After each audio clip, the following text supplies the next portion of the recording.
Xin chào, hôm nay Tít Garden sẽ giới thiệu cho các bạn một loại quả.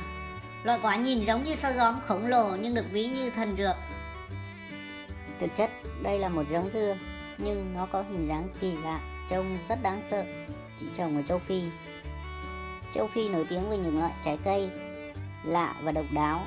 Khi nhìn thấy những quả dưa này, chắc chắn bạn sẽ bị thu hút ngay bởi vẻ bề ngoài, bởi nó nhìn khá đáng sợ với gai cua khắp thân quả. Tuy nhiên, loại quả này còn chứa nhiều thứ rất đặc biệt, không chỉ riêng vẻ bề ngoài mà bạn không ngờ tới được.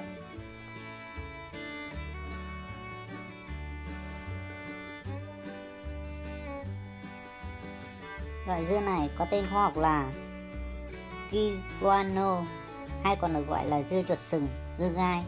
Nó là một loại thực phẩm truyền thống ở nhiều vùng bản địa ở Nam Phi. Giống dưa này có thể phát triển ở những nơi thiếu nước nên thường được tìm thấy rất nhiều ở những vùng như Botswana. Có rất nhiều loại cây ăn quả hoang dã, vừa là nguồn thực phẩm dinh dưỡng, vừa là thuốc, và dưa Kiguano là một trong số đó. Dưa Kiguano có lớp vỏ màu vàng, xanh và chuyển sang màu cam đậm khi chín. Lớp vỏ bên ngoài được bao phủ bởi gai nhọn, kích thước nhỏ hơn quả dưa hấu nhưng lại to hơn quả dưa chuột. Hình dáng thon dài khoảng 10 cm. Đặc biệt, bên trong nó có cấu tạo tương tự như dưa chuột với nhiều hạt thạch và gen sền sệt. Giống như nhiều loại trái cây nhiệt đới khác, nó có vị kết hợp của dưa chuột và quả kiwi, chua ngọt vừa phải, thỉnh thoảng có thoang thoảng vị của chuối nên rất ngon. Ngay từ cái nhìn đầu tiên, dưa Kiguano có thể khiến mọi người nghi ngờ rằng nó có ăn được không. Trên thực tế, loại quả này có vẻ giống như một thứ gì đó giống như quả ngoài hành tinh thay vì là một loại trái cây.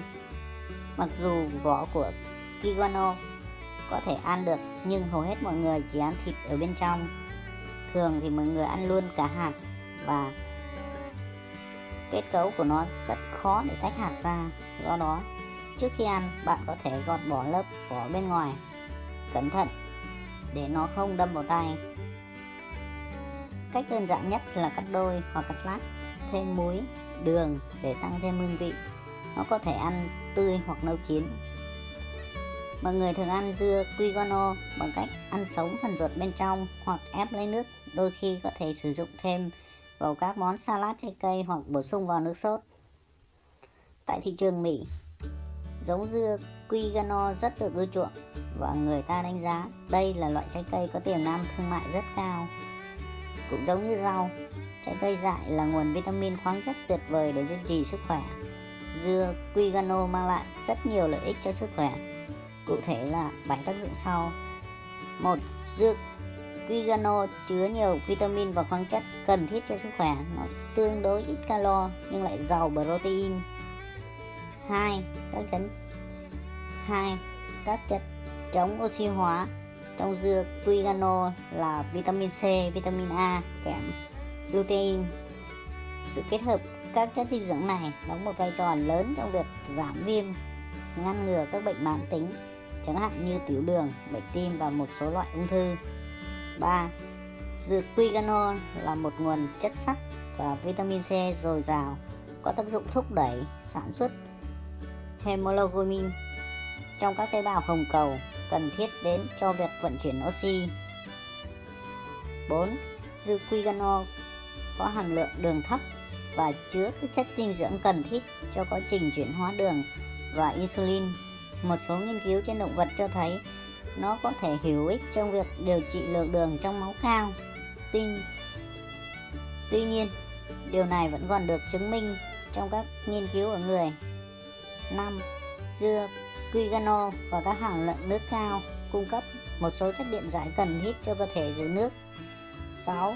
Dưa Kiguano chứa các chất liên quan đến việc sản xuất các chất truyền dẫn thần kinh, điều chỉnh tâm trạng. 7. Các chất dinh dưỡng được tìm trong dưa Kiguano là nhân tố chính trong việc hỗ trợ hệ thống miễn dịch, tim, da và xương. Các bạn hãy like, subscribe và đăng ký kênh cho mình nhé. Cảm ơn. Các bạn hãy đăng ký kênh giúp mình nhé. Cảm ơn mọi người.